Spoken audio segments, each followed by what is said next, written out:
कैसे हैं आप लोग। जैसे कि हम लोग सुबह ब्लड के बारे में पढ़ाई कर रहे थे, तो ब्लड के बारे में हम लोग आगे इसको देखें तो हम लोग एक पर नली में ब्लड लेते हैं, ब्लड का सैंपल लिया। अब ब्लड का सैंपल लेने के बाद में उसको सेंट्रीफ्यूज करेंगे। सेंट्रीफ्यूज करने का मतलब अपकेंद्रण विधि में उसको हम लोगों ने घुमा दिया। अब अपकेंद्रण में इस पर नली को घुमाने के बाद में क्या होगा कि सॉलिड मटेरियल तो कहाँ आ जाएगा, नीचे आ जाएगा, और लिक्विड पोर्शन है वो कहाँ रहेगा, ऊपर रहेगा। तो ये जो प्लाज्मा होता है ये लिक्विड पोर्शन है, जो मैट्रिक्स ऑफ ब्लड, मैंने आपको लिखा है कि यह प्लाज्मा मैट्रिक्स ऑफ ब्लड, ठीक है। तो यहाँ पे प्लाज्मा वाला पोर्शन ऊपर रह जाएगा और जो ब्लड कार्पोसेल्स थी, जो आरबीसी, डब्ल्यूबीसी और प्लेटलेट्स थी, वो कहाँ जाएगी, यहाँ पे नीचे जमा हो जाएगी।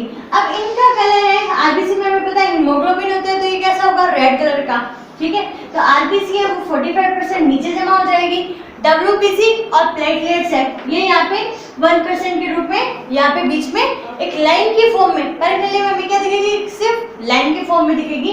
और इसके ऊपर वाला जो 55% पोर्शन है वो कौन बना रहा है, प्लाज्मा बना रहा है। प्लाज्मा है वो कलर में हल्की पीली होती है, ठीक है। तो ये तो मैंने आपको एक ब्लड सैंपल के बारे में बता दिया कि ब्लड सैंपल में किस टाइप से हम लोग इन दोनों चीजों को डिवाइड करते हैं। उसके बाद में आज हमारा टॉपिक है वो है plasma matrix of blood. Blood की जो मैट्रिक्स वाला पोर्शन है वो प्लाज्मा बनाता है। फिर मैंने लिखा है कि कलर में कैसा होगा, लाइट येलो कलर का।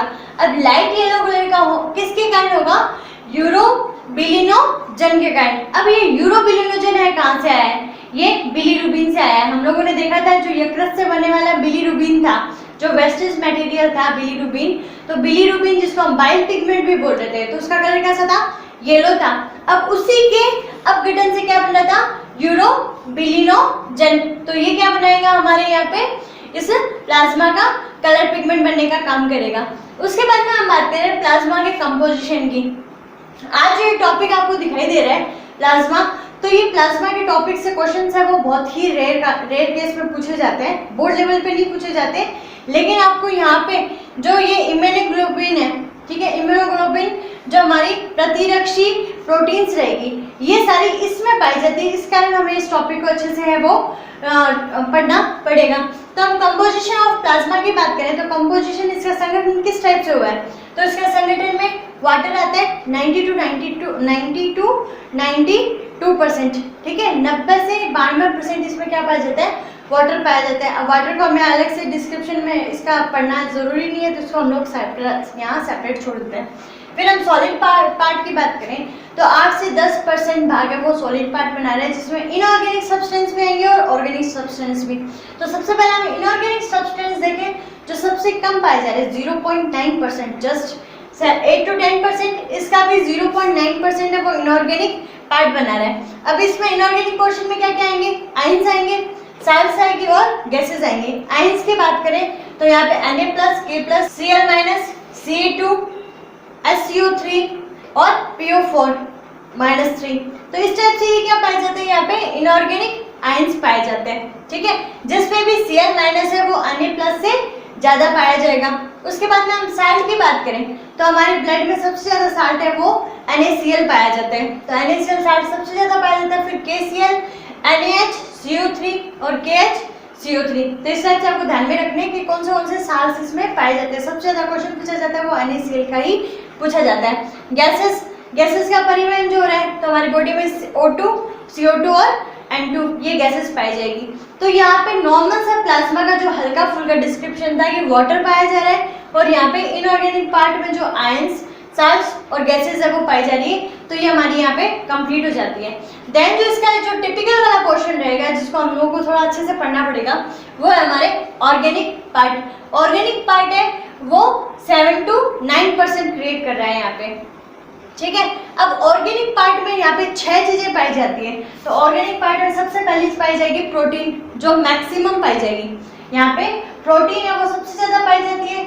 फिर हार्मोन्स, और ये आपको यहाँ पे 6 दिखाई दे रहे होंगे, मैं आपको 1 by 1 पढ़ा देती हूँ। तो यहाँ पे हम प्रोटीन की बात करें, प्लाज्मा प्रोटीन्स में काफी बार क्वेश्चन पूछा जाता है कि ब्लड में कौन कौन सी प्लाज्मा प्रोटीन्स है वो प्रेजेंट होती है। तो प्लाज्मा प्रोटीन इसमें 4 प्रकार की पाई जाती है, जो हम लोगों ने जब लीवर के फंक्शंस पढ़ रहे थे उस टाइम पढ़ी थी कि लीवर जो प्लाज्मा प्रोटीन्स है 4 प्रकार की, उनको बनाने का काम है वो लीवर का होता है, ठीक है। तो यहाँ पे हम प्रोटीन की बात करें तो प्रोटीन में यहाँ एल्ब्यूमिन दिखाई दे रहा है आपको, ठीक है।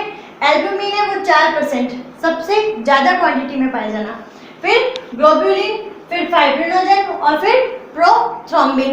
तो ये चारों के चारों क्या पाए जाते हैं यहाँ पे, लिवर में प्लाज्मा प्रोटीन पाई जाती है। अब हम एल्ब्यूमिन की बात करें सबसे पहले, तो एल्ब्यूमिन है वो 4% पाए जा रहे हैं, ठीक है। और यहाँ पे एक क्वेश्चन जो पूछा जाता है वो ये पूछा जाता है कि एल्ब्यूमिन और ग्लोब्यूलिन का परसेंटेज क्या है, मतलब इनका रेशियो क्या है, किस रेशियो में ये पाई जाती है।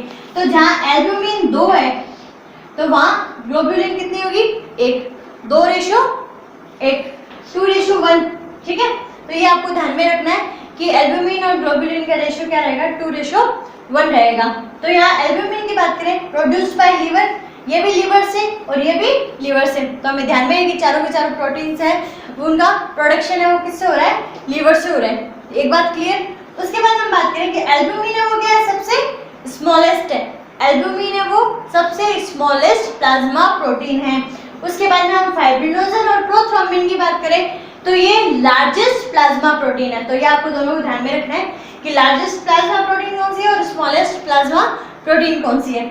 उसके बाद में यहाँ पे ये हम ग्लोब्यूलिन की बात करते हैं। ग्लोब्यूलिन थोड़ा सा हार्ड हो जाता है इनके कंपैरिजन, ठीक है। तो ग्लोब्यूलिन में आप ध्यान दीजिए कि ग्लोब्यूलिन का भी प्रोडक्शन है वो किससे हो रहा है, लिवर से ही हो रहा है। उसके बाद में destroy bacteria, viruses and toxic substance, जितने भी टाइप के बैक्टीरियाज है, वायरसेस है और टॉक्सिक सब्सटेंस है, जो विषाणु वाले विषाणु, जीवाणु और जो विषयुक्त सब्सटेंस है उनको डिस्ट्रॉय करने का काम, उनको हटाने का काम किसका है, ग्लोब्यूलिन का है। एल्ब्यूमिन और ग्लोब्यूलिन का ये आपको पता चली गया अनुपात कितना है, 2:1, ठीक है। तो ये आपको मेजरली ध्यान में रखना है। उसके बाद में ग्लोब्यूलिन है, इसी में हम लोग इम्यूनोग्लोब्यूलिन पढ़ते हैं। इम्यूनोग्लोब्यूलिन जो हमारी प्रतिरक्षा बनाने का कार्य करता है। तो यहाँ पे मैंने एक अलग से आर्टिकल लगाई इम्यूनोग्लोब्यूलिन, जिसके 5 प्रकार है वो मैं आपको पढ़ाऊंगी, ठीक है। यहाँ देखिए ग्लोब्यूलिन के प्रकार पूछे जाए तो जो ग्लोब्यूलिन है वो कितने प्रकार की पाई जाती है, तो 3 प्रकार की पाई जाती है, अल्फा, बीटा और गामा ग्लोब्यूलिन। अल्फा ग्लोब्यूलिन है वो यहाँ पे सीयू का परिवहन करने के लिए हेल्पफुल है, ठीक है। बीटा है वो आयरन है उसको परिवहन करने के लिए हेल्पफुल है। ये इतने नहीं पूछे जाते, ये क्वेश्चन नहीं बनता, इसलिए मैंने इसको ज़्यादा डीप जाने की जरूरत नहीं समझी। जो यहाँ पे क्वेश्चन पूछा जाता है वो यहाँ पे इम्यूनोग्लोब्यूलिन का ही पूछा जाता है। और इम्यूनोग्लोब्यूलिन में भी क्वेश्चन कैसे पूछे जाएंगे कि माता से बच्चे को मिलने वाला इम्यूनोग्लोब्यूलिन कौन सा है, ठीक है। प्रसव के दौरान मिलने वाला कौन सा है, प्रसव से पहले मिलने वाला इम्यूनोग्लोब्यूलिन कौन सा है, एलर्जी के टाइम कौन सा होता है, हमें कोई इंजरी हो गई या कोई बैक्टीरिया इन्फेक्शन हुआ उस टाइम कौन सा इम्यूनोग्लोब्यूलिन है वो एक्टिव होता है, ठीक है। तो इस टाइप से हम बात करें, सबसे पहले है IgG। IG है इम्यूनोग्लोब्यूलिन की शॉर्ट फॉर्म और यहाँ पे G, ठीक है। तो उसके बाद में IgA, फिर IgM, IgD और IgE। तो इस टाइप से 5 प्रकार के यहाँ पे इम्यूनोग्लोब्यूलिन है वो पाए जाते हैं। अब इनको ऐसे भी लिख सकते थे कि A लिख दिया, फिर यहाँ पे A और फिर यहाँ पे EGD, मतलब सीक्वेंस से लिख सकते थे कि ADGE, ठीक है। लेकिन इसमें सीक्वेंस से नहीं लिख के इसमें कैसे लिखा हुआ है कि क्वांटिटी वाइज, क्वांटिटी में सबसे ज्यादा कौन सा पाया जा रहा है, क्वांटिटी में सबसे कम कौन सा पाया जा रहा है। तो अब देखिए यहाँ पे IgG है वो 75% पाया जा रहा है, मतलब मैक्सिमम पाया जा रहा है। फिर IgA वो 10 to 15% पाया जा रहा है। उसके बाद में IgM की बात करें तो वो 5 to 10%, IgD 1 to 3% और IgE है वो 0.003%। तो इसको परसेंटेज के अकॉर्डिंग मैक्सिमम टू मिनिमम यहाँ पे सीक्वेंस है मैंने यहाँ पे लिखा है।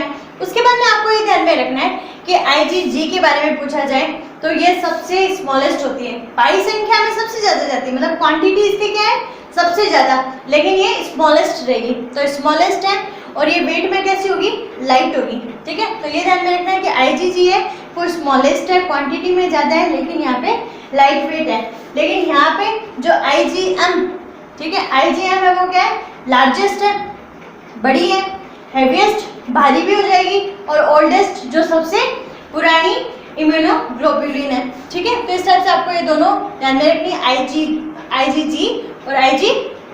तो ये तो यहाँ पे दो मैंने यहाँ पे डिफरेंस इन दोनों के बीच में बता दिया।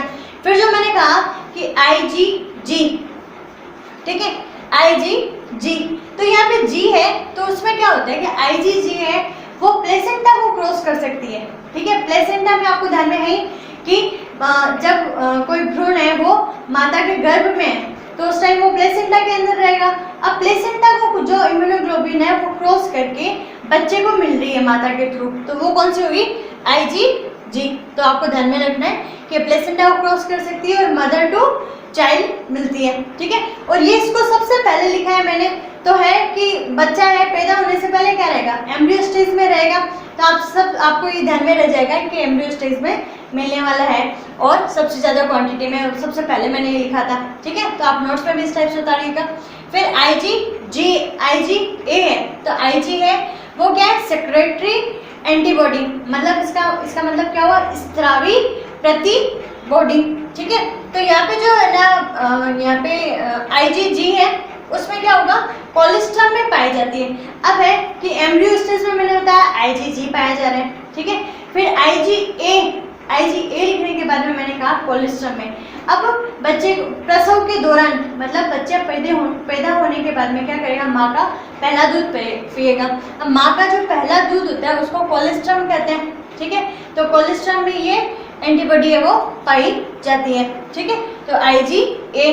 उसके बाद में हम बात करें आईजीएम। अब आईजीएम में बच्चा पैदा हो गया, उसको किसी इन्फेक्शन से रोकने के लिए तो ये क्या है कि कोई भी इन्फेक्शन होने वाला है, कि कोई बैक्टीरिया वायरस है उसने अपनी बॉडी को इन्फेक्ट किया है, तो उस कंडीशन में प्रोड्यूस होने वाली कौन सी है, आईजीएम, ठीक है। ये ध्यान में रखिएगा। फिर आईजीडी है, ये सरफेस एंटीबॉडी है, मतलब एंटीबॉडी के सरफेस में पाई जाने वाली ये है। तो आईजीडी है वो कहाँ पाई जाती है, बीटा लिम्फोसाइट की सरफेस पे पाई जाती है। ये टॉपिक हम लोग यहाँ पढ़ रहे हैं, उसी के साथ में हम लोग जो लास्ट यूनिट जहाँ हम लोग डिजीज वगैरह पढ़ेंगे तो वहाँ पे भी आपको इम्यूनोग्लोबिन है वो वापस पढ़ना पड़ेगा।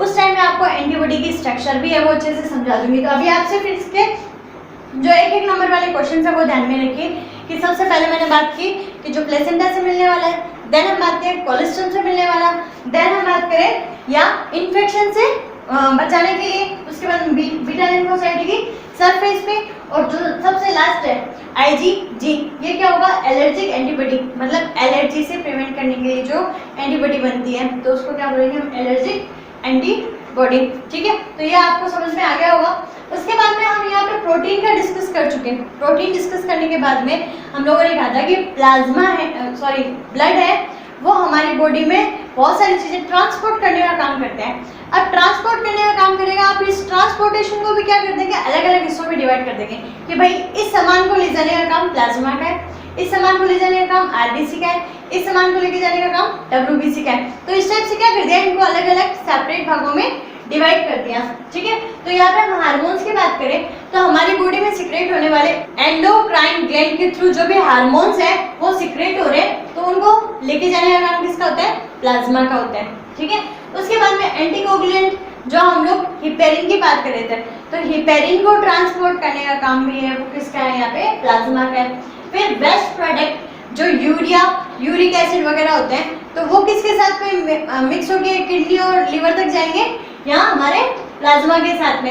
उसी के आगे मैंने यूरेमिया और बर्थ सेल्स का है, तो आरबीसी सेल्स होती है, तो जब ऐसा है कि ब्लड के अंदर यूरिया की क्वांटिटी बढ़ जाए तो उस कंडीशन में कौन सा रोग होता है, यूरेमिया। जब मैं इस चैप्टर के डिसऑर्डर्स पढ़ाऊंगी उस टाइम में वापस इसके बारे में डिस्कस करूंगी। एक बार आप थोड़ा सा हल्का फुल्का ध्यान में रखिए कि ब्लड में यूरिया की क्वांटिटी बढ़ने से यूरेमिया डिजीज होती है, जिसके कारण जो हम लोग ये गोलाकार आरबीसी पढ़ते हैं उसकी आकृति है वो विकृत हो जाती है और उसको फिर क्या कहेंगे हम, बर्थ सेल कहेंगे, ठीक है। तो याद ध्यान में रखिएगा। फिर डिफेंस कंपोनेंट्स भी इसमें, डिफेंस मतलब जो आगे डिफेंस रक्षा करने का जो काम कर रहे हैं, तो डिफेंस कंपोनेंट्स भी है वो प्लाज्मा में ही पाए जाते हैं, जो लाइसोजाइम और प्रोट्रेडिन है। तो जो लाइसोजाइम है वो बैक्टीरिया को और ये है वो वायरस को क्या करेगा, प्रिवेंट करने का, डिफेंस करने का काम करेगा। फिर डाइजेस्टेड न्यूट्रिएंट्स, जितने भी प्रकार के डाइजेस्टेड न्यूट्रिएंट्स हैं वो भी प्लाज्मा के साथ में, जिसमें हमें amino acids, glucose, fatty acid, cholesterol और विटामिन है, तो ये सारे क्या करेंगे प्लाज्मा के साथ में घुलित अवस्था में ये हमारी बॉडी में सर्कुलेट होने का काम करेंगे। तो इस टाइप से आपको ये टॉपिक पढ़ना है। तो हम बात करें अभी जो प्लाज्मा हम लोग पढ़ रहे हैं, तो प्लाज्मा में हमें मेजरली यदि बोर्ड लेवल पे आपको बुक देखी जाए तो आपके बुक में सिर्फ इतना ही है कि ये 55% पाया जाता है और उसके अलावा यहाँ पे नहीं है। लेकिन ये वाला जो नीचे का पोर्शन मैंने आपको अभी हल्का फुल्का बताया, ये वाला पोर्शन आपको वापस आगे 40 पेज में जो चैप्टर है उसमें वापस मिल जाएगा। तो उस कंडीशन में मेरे को वापस नहीं आना पड़ेगा कि भाई ब्लड के अंदर जो प्लाज्मा पड़ा था वहाँ पे हमने ये बात पढ़ी थी, ठीक है। तो आपको क्या रहेगा, हल्का फुल्का आइडिया हुआ रहेगा कि भाई प्लाज्मा में यहाँ ये इम्यूनोग्लोबिन है वो पाई जाती है। तो इस कारण मैंने आपको ये थोड़ा सा डीप जाके पढ़ा दिया। तो अब जो हम नेक्स्ट बात करेंगे वो करेंगे आरबीसी, डब्ल्यूबीसी और प्लेटलेट्स की। तो खुश रहिए, मुस्कुराते रहिए, घर पे सुरक्षित रहिए। Thank you.